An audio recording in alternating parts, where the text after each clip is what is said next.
In today's video, I'm going to teach you how to create a to-do list in OneNote. We'll start by opening your notebook and navigating to the page where you want your list. Click anywhere on the page to place your cursor and create a text area.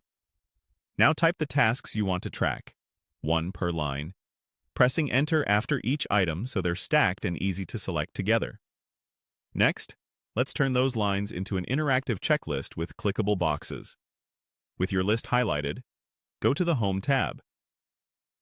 In the Tags group, click the To-Do tag. Instantly, each line gets a checkbox you can tick on or off. If you prefer the keyboard, keep the lines selected and press Ctrl+1 on Windows to apply the same To-Do tag.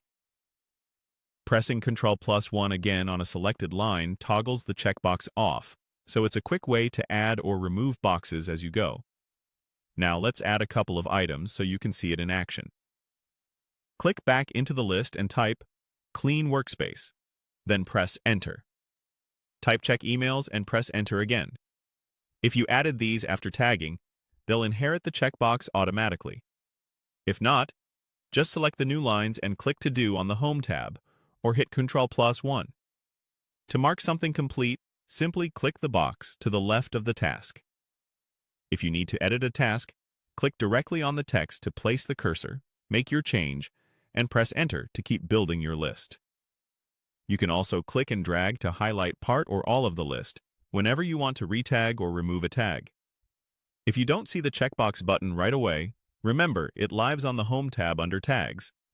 Look for the icon labeled To Do. Clicking that button with text selected applies the tag, and clicking it again removes it from the selection. That's it.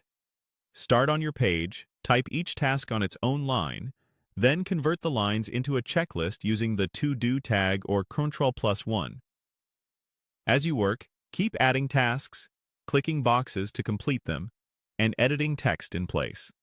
You now have a clean, flexible to-do list in OneNote that's ready to guide your day.